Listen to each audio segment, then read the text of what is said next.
I spent my life savings rebuilding her childhood home. It's all so you can propose in it, right? She mocked at dinner. Everyone laughed, even her father said he thinks sweat equals worth. I didn't react. Just signed it over to her, walked out the door. And vanished. 6 months later, she found my business logo on a skyscraper downtown. Her email? Titled please. I was wrong. I dropped the engagement ring in the garbage disposal. Didn't run it. Just left it there. Sitting. A $7,200 memory waiting to get shredded by someone who thought love was disposable too. I didn't tell her. I didn't scream. I didn't slam doors or throw plates like they do in movies. I sat through dessert. Even smiled when her mother offered me another slice of pie. Then I went upstairs to the house I'd spent 2 years rebuilding with my bare hands, packed a bag, signed the deed transfer I'd already prepped just in case, and left the key under the sun-bleached garden gnome by the porch swing. The swing I'd built her as a surprise. No note. No goodbye. Just silence. 6 months later, she found my logo burned across the new glass and steel tower they just finished on 5th and Lexington. I didn't name the company after her, but I did name it after something she said once when she thought I wasn't listening. You'll never be more than someone else's project. That phrase? That became the name of the holding company. Someone Else's Project LLC. I made sure it was on every contract, every credit report, every etched steel plaque on the lobby directory. She emailed me 3 days ago. Subject line, please. I was wrong. But let me back up. We'd been together 7 years. No cheating, no dramatic breakups, no soap opera chaos. We met in college, dated through her mother's cancer, my failed startup, her post-grad burnout. We shared a shitty studio apartment in Baltimore and lived off discount ramen for 6 months straight. We survived the ugly years. Or so I thought. The house was her idea. Not directly. She didn't beg me to do it. She just cried once, quietly, drunkenly, after Thanksgiving, about how her grandmother's place had been sold to a developer who gutted it and turned it into 3 Airbnbs. I wish someone cared enough to bring it back, she mumbled, curled in my lap. I didn't say anything then. Just ran my fingers through her hair until she passed out. But I remembered. 6 months later, I found the address through county records. The property was rotting, roof caved in, black mold in the walls, feral raccoons living in the attic. I bought it on a credit union loan under my name. Didn't tell her. Just worked weekends, late nights, learned plumbing from YouTube, patched drywall until my wrists throbbed. Every spare dime I had gone. Every weekend off spent sanding the kitchen floor she once roller skated across.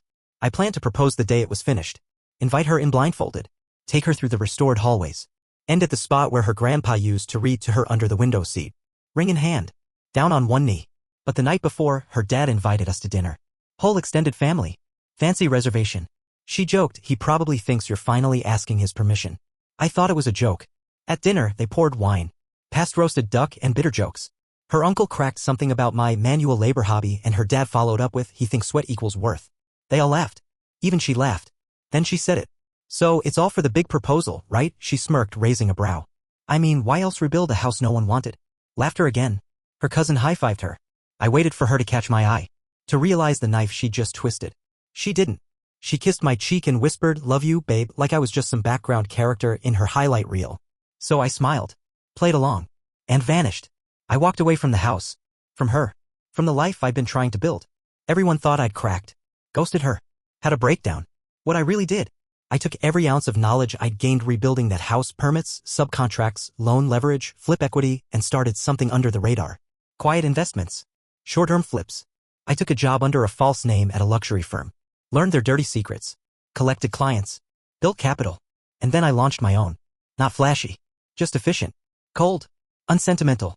6 months later, the skyscraper opened. She saw my name. My initials. The date etched into the steel. Not our anniversary, just the date I walked out. June 14th. She knew. That's when the email came. Please. I was wrong. She begged to meet. Said she missed me. Said it was all a joke. Said her dad didn't mean it. That her cousins were drunk. That she didn't realize how much the house meant to me. She attached photos. Empty rooms. The house abandoned. Apparently, she couldn't afford to maintain it. Let it fall apart again. Listed it. No buyers. Maybe you can come back, she wrote. Maybe we can start over. She still didn't get it. She thought this was about a house. Or a proposal. Or her. What she didn't realize. She was never the reason I left. She was the reason I rebuilt. But what I built was never for her. But ask yourself this. What do you do with a woman who mocks the gift before she opens it? And what does she do when she finds out the gift was a test? Edit 1. To everyone asking if I replied, no, not yet. I want her to see the silence. I want it to echo louder than the applause she chased. Edit 2. She called my office line this morning. Left a voicemail. I had it transcribed and sent to legal. The last words were, "I thought you'd be nothing without me. I guess now we both know." Date 1. She showed up at the tower. Didn't announce it. Just walked into the lobby like she belonged there. Like that tiny flinch in her voice when she left the voicemail hadn't meant anything. Hair curled. Lipstick sharp. She wore that same navy coat I once patched the inner lining of with dental floss on a road trip because she refused to throw it out. Said it smelled like childhood. Now she looked like she wanted to set fire to every memory that still stuck to her skin. She didn't see me. I was watching from behind the one-way glass near reception. I built that lobby to feel like an airport. Cold, high-ceilinged, impersonal. I wanted people to feel small when they entered. Wanted every interaction here to feel transactional. Safe. She asked the front desk for me by my first name. They didn't recognize it. The receptionist told her there was no one by that name working here. She asked again, said she knew me personally. That she'd lived with me. That she helped me start all of this. The receptionist politely blinked and said, "Ma'am, are you sure you have the right building?" I watched her fake a laugh. That desperate, tight-chested laugh people use when reality's cracking just behind the eyes. Then she pulled out her phone and tried to show proof. Photos, old texts, whatever she thought would matter. They directed her to the security kiosk. Told her she'd need an appointment. She left shaking. I didn't stop her. Not because I didn't want to. Because I wanted her to know that whatever world she thought she helped build, she was never invited in. Later that night, she sent a second email. The subject line was all lowercase. "Can we please just talk?" The body was 2 sentences. "I didn't mean to humiliate you. I didn't know you were serious about the house. Still thought it was about the house. Still thought I was building her a shrine." She never realized it was a farewell. The next day, her sister messaged me. We'd never been close. She'd once told me I was a little too earnest for the family. Now she wanted to grab coffee and clear the air. I didn't respond. 2 hours later, she sent a voice memo. I didn't open it. I forwarded it to legal. She was starting to circle the drain. I could feel it. The denial phase was gone. The bargaining phase had begun. And soon, the rage. And right on time, it came. The third email wasn't sweet.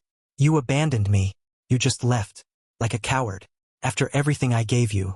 After everything I endured. You were nothing before me. Everyone knows it. You couldn't even hold a steady job. I pulled you out of the dirt." There it is. The real voice. The one I remembered from behind the pretty Instagram captions and the dinner party smiles. That was the voice I spent 2 years trying to ignore. The one that sneered when I talked about dreams. The one that sighed when I got excited over some blueprint or permit win. The one that said, "Don't act like fixing broken stuff makes you a man." I knew that voice. And I knew exactly what to do with it. Nothing. Let it echo. Let her speak into a silence so deep it echoes only back to her. I didn't block her. That would give her something to react to. I let the read receipt linger. 2 gray check marks. Nothing more. That weekend, I went back to the house. Yeah. That house. The one I signed over. The one she let rot. I parked across the street. Watched 2 city workers post a foreclosure notice on the front porch. I already knew it was coming. She hadn't paid taxes on it in months. Couldn't afford the upkeep. She thought it'd be a cash cow. Some vintage charm for a nostalgic yuppie buyer. What she didn't realize. I never put it on the main grid. I'd left the plumbing half-finished. 1 permit expired. No occupancy clearance. The house was a ghost. Legal to own. Impossible to live in. I'd built it that way on purpose. Because I needed her to choose it. To claim it. To think she'd won something. So when it turned to mold and silence and debt, it wouldn't feel like losing a house. It would feel like being consumed by it. And then, the kicker. I bought the lot behind it. There's going to be a commercial carport. Ugly steel beams. Graffiti-resistant siding. No charm. No memory. Just utility. And from the master bedroom of that house she tried to mock, she'll wake up every day, if she ever tries to sell, rent or squat there, and look out the window at a 15-foot wall of gray sheet metal and parking noise. And above that wall, my company's logo, backlit in red, letters 6 feet tall. Someone else's project. Because I was. And now, she is. Update 2. Her father tried to laugh it off the first time he saw the tower. I know because he made a Facebook post about it. A blurry photo from his truck, parked across the street. Caption. Some people think glass and concrete equals success. Real men know it's what you build at home that counts. #legacy, #family first. He didn't tag me, didn't name me, But I was the only one who ever called him out for cheating on his taxes, for hitting on waitresses half his daughter's age, for calling his wife the ball and chain like it was charming. He thought that post was a jab. What he didn't know. That night, I bought the lot next to his construction company's warehouse. Quiet deal. Through a shell corp. No noise. The warehouse had been his little kingdom. Rusting forklifts, cracked gravel, employee of the month plaques he bought himself. 6 weeks after that post, the zoning board received a new permit. Mixed use, logistics and e-commerce. Guess who bought the zoning rights for fulfillment distribution in his zip code? Me. Guess who filed a noise ordinance exemption that would let delivery trucks run overnight just 50 feet from his loading dock? Also me. 2 months later, Amazon pulled out of their handshake contract with his company. His mistake wasn't mocking me. It was assuming I was still the guy who needed his approval. The guy who thought rebuilding a dead woman's wallpaper dreams would make him part of the family. The guy who used to hand him a wrench while he called me son, in front of people, and freeloader when we were alone. He didn't know I kept receipts, emails, tax records, screenshots of the time he called a waitress the C-word because his drink had ice. I didn't post them. I sent them, anonymously, to his golf club's admissions board. Then I let the silence work again. That silence? It's a scalpel. You don't cut someone by yelling. You move on by letting their words disappear into silence. I waited. I knew what came next. And right on schedule, he called me. Blocked number. Middle of the night. Didn't say his name. Just started talking. You think money makes you a man? He sounded drunk. He always sounded drunk. You think logos and glass towers make you worth something? You think this whole little act makes you more than what you are? I made you. I gave you a chance. You don't get to rewrite the script just because you learned how to cash a check. There it was. Not anger. Not even grief. Just entitlement. Like I'd stolen a script he'd written for me and worse, improved it. I listened. Let him unravel. At the end, he said something I won't forget. You know, she still cries about you. She says you broke her. Then he hung up. No threat. No apology. Just that last sentence like a poison nail. You broke her. As if I hadn't watched her break me, piece by piece. As if I hadn't given her every quiet act of love, and watched her toss it in the trash because it wasn't dressed in a tux or plated with steak. But here's the thing. He was right. I did break her, because she needed me to be a tragedy. And I refused. She needed to be the one who got away from the man who couldn't give her enough. Instead, she became a footnote in the prologue. A cautionary tale for what happens when you mistake quiet devotion for weakness. This morning, her LinkedIn updated. She listed herself as former co-founder of my company. No mention of when. No title. Just former co-founder. The audacity almost made me laugh. Then I checked the company email. She'd messaged our HR alias. A whole formal request to be added back onto the team. Claimed she helped design the original vision and always believed in the brand. Attached 3 old Canva mock-ups she made when I was first brainstorming the logo. She named the folder Proof of Contribution. My assistant forwarded it to me with a single question. Do you want to respond? Or should I? I said nothing. Instead, I opened the folder. There they were. 3 color palettes. All the wrong shade of red. That night, I drove back to the house again. Just for one last look. The foreclosure sticker was faded now. The lawn dead. Paint peeling. The porch swing gone, stolen or rotted, didn't matter. But the window, still intact. Still faced the carport. Still framed the steel logo that pulsed red against the night sky like a heartbeat. I stood across the street and imagined her looking out that window at 2 a.m. After another failed job application or another ignored DM. Wondering if I ever thought of her. Wondering if it still hurt. It didn't. Because love doesn't rot like that. Obsession does. And whatever she feels now, it isn't regret. It's exposure. The kind of cold that sets in once the spotlight moves on. Update 3. The last email came 5 days ago. Subject line, you win. Body text? Blank. No signature. No closure. Just white space. The digital equivalent of an abandoned room, dusty, empty, full of things unsaid. I didn't reply. Didn't need to. Because by then she wasn't the point anymore. She was never the ending. Just the ignition. See, it started with her. But it didn't end there. I went quiet because I had other names to remember. Other faces that used to laugh behind my back. Not all of them mocked me over dinner. Some of them just did worse, they believed less of me. The boss who said, maybe you're more of a support role guy. The landlord who told me you people don't usually go far with fixer-uppers. The professor who gave me a C+ on my final because I lacked polish after I worked 3 overnight shifts the same week and still turned it in on time. They don't remember those moments. But I do. So I built a list. Not for revenge. For clarity. To remind myself that the world doesn't end in a breakup. It starts in humiliation. And if you hold your breath long enough, if you sit still in the fire, you become something worse than vengeful. You become untouchable. That's what she never understood. When she laughed at the house, she wasn't mocking wood and nails and blueprints. She was mocking the version of me who still needed to be loved to feel worthy. And when I left, I didn't just leave her. I left that version of me behind too. The man who thought a ring could fix history. The man who thought earning love would ever be enough for people who only love what they can control. That man faded quietly. No funeral. Just a signature and a locked door behind him. And the man who walked out? He didn't build homes anymore. He built silence. He built paper trails. He built exits. Every tower I've built since then has a quiet, private room. No labels. Just a door and silence.